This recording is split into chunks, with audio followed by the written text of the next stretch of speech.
যেহেতু একটা নতুন দল আসতেছে তাকে আমরা একটা সুযোগ করে দেই এবং দেখি যে আসলেও তারা কি 5 বছর কিছু করতে পারে কি না। তারপর আমাদের কেরানীগঞ্জ থেকে কখনো আন্দোলনে আর কি ওভাবে বের হওয়া হয়নি।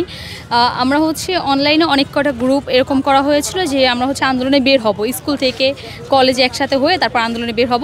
কিন্তু ভুলবশত আমাদের গ্রুপে অনেক ছাত্রলীগের ছেলেপেলে ছিল, সেহেতু ওরা বুঝে গিয়েছে আমাদের প্ল্যানটা, বুঝে যাওয়ার পরে আমাদের প্ল্যান আর হয়নি।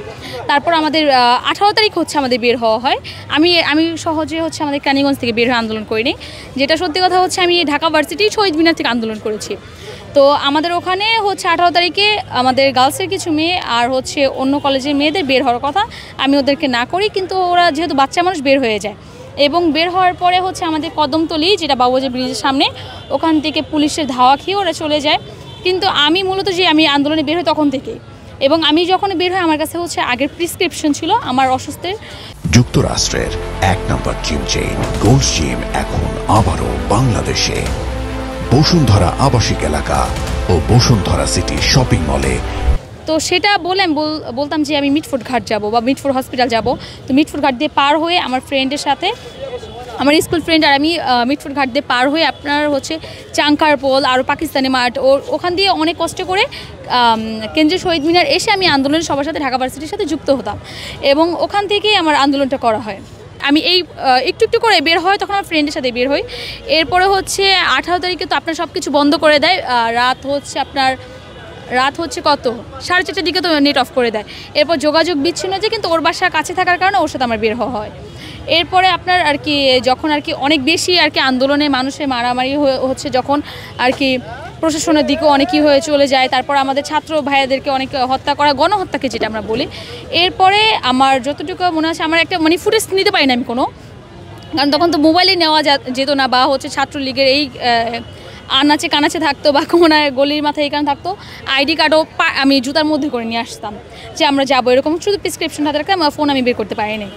এরপরে 4 তারিখ যেদিন আমরা আপনাকে সংক্ষেপেই বলি, 4 তারিখ 1 দফা যেদিন আমরা ডাক দেয়, তো 1 দফা দাবি 1 দফা 1, ওই দিন আমি ব্যানার ট্যানার নিয়ে এই ব্যাগের মধ্যে আর কি ছোটো করে মরিয়ে তারপরে এখানে আসার পর যখন 1 দফা 1 দাবি হয়, তখন আমি যখন আপনার কেন্দ্রীয় শহীদ মিনার ছিলাম, এরপর আমরা ওখান থেকে শাহবাগ থানার সামনে যাই।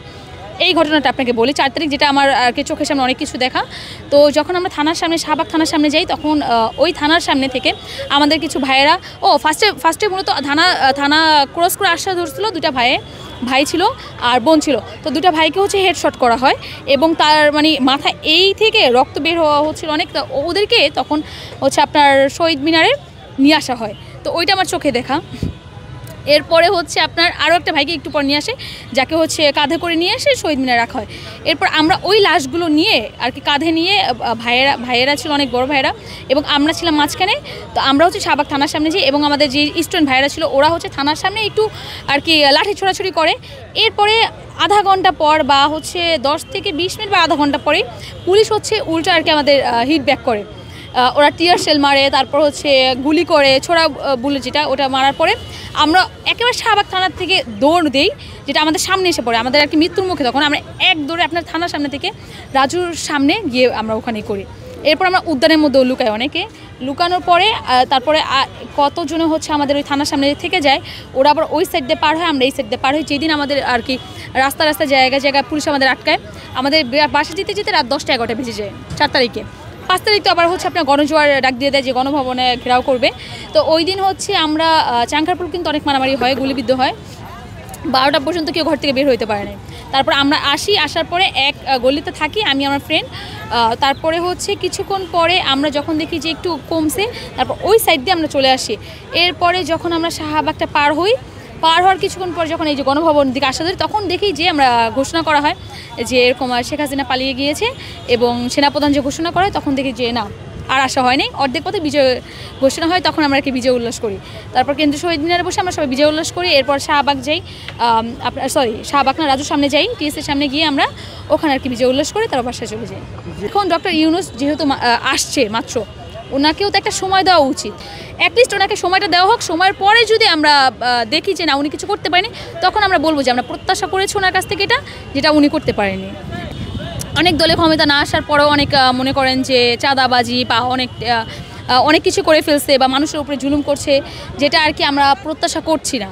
সেহেতু আমরা ডক্টর ইউনূসের উপরে আশাবাদী যে তাকে একটা সময় দেওয়া হোক এবং সে ওই সময়ের মধ্যে আমাদের প্রত্যাশাটা পূরণ করুক। 1 বছর তো সময় নিচ্ছে, আপনার বৈষম্য যেমন একটা কমিটি গঠন হয়েছে, সেখানে বৈষম্য দিল, কয় মাস চলে গেল। এরপর নতুন দল গঠন হয়েছে, যেমন হচ্ছে আপনার এনসিপির যুবলীগ আছে, যুবদল আছে, তারপর হচ্ছে ছাত্র সংসদ, এগুলো এখনও কিন্তু চলছে, এখনও কিন্তু পর্যাপ্ত পরিমাণে কোনোখানে কমিটি দেওয়া হয়নি। সেহেতু এই কমিটিগুলো দিবে, তারপরে তো আপনার হচ্ছে এগুলো আপনার কাজ করবে, তারপর বলা যাবে। তো একটা মানুষের উপরে যে অগোছল একটা জিনিস দিয়ে আমরা বলবো যে কেন হচ্ছে না এটা না। আমাদের সর্বপ্রথম করণীয় যে আমাদের জনজীবনকে একত্র হয়ে আমাদের তার উপর আশাবাদী হতে হবে এবং তাকে সময়ও দিতে হবে।